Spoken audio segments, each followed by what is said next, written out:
Sabbath versus Sunday, the hidden truth about God's commandment. There is a war, a silent, centuries-long war that few acknowledge but everyone feels. It is a battle over worship, over obedience, and ultimately over truth. At the center of this conflict are 2 days, Sabbath and Sunday. Skeptics, pastors, imams, priests, and non-believers, I challenge you today to confront the hidden truth about God's commandment. The Sabbath, a command from the beginning. The Sabbath is not a mere suggestion. It is not a relic of Jewish tradition. It is a command from the very mouth of God himself.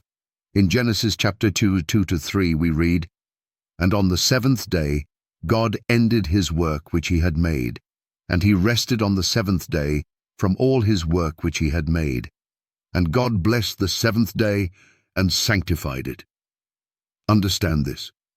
Before there was a Jew, before Moses ever received the 10 Commandments, the Sabbath was established.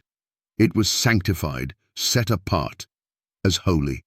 God didn't just whisper it into existence. He declared it, he blessed it, and he made it a perpetual sign between him and his people. Remember the Sabbath day to keep it holy. Exodus 20:8. Yet today, millions observe Sunday, the first day of the week, believing it to be God's ordained day of worship. But where is the command? Where in the 66 books of Scripture did God change his holy day from the 7th to the 1st? Search for it. You won't find it. The historical shift, man's decree, not God's command. The change from Sabbath to Sunday did not come from Jesus. It did not come from his apostles. In fact, Acts 13:42-44 makes it clear that the early Christians, both Jews and Gentiles, gathered on the Sabbath to worship and learn. So how did it change?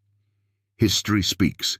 In 321 AD, Emperor Constantine, a sun-worshipping pagan, decreed Sunday as the official day of rest, not for its holiness, but for its alignment with Sol Invictus, the sun god.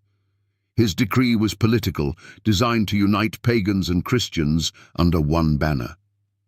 This shift was further enforced by the Council of Laodicea in 364 AD, where the church declared, "Christians shall not Judaize by resting on the Sabbath, but must work on that day, rather honoring the Lord's day."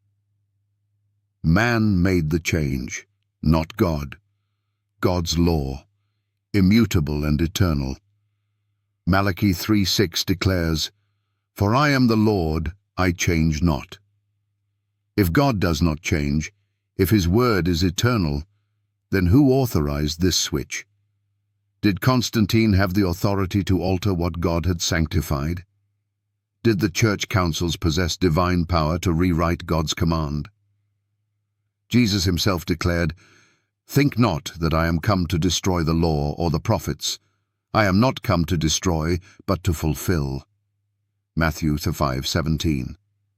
If Christ came to fulfill and not abolish, then his commandments still stand. The hidden truth revealed. The Sabbath is more than a day. It is a sign.